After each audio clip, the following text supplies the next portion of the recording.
If you want to safely unmount USB device from your Samsung Galaxy S26, the first thing that you can do is you can go to notifications and you can check if you have this notification over here, USB storage added.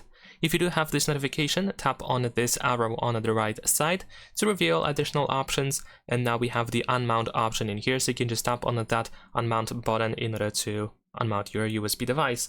On the other hand, if you do not have this notification for some reason, you can also open the My Files app, which you can find in the Samsung folder in the app drawer.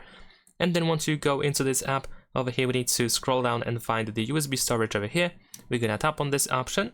Once you see the USB storage, once you see all these folders and so on, you should be able to tap on these three dots in the upper right corner. And in here we have the unmount option as well.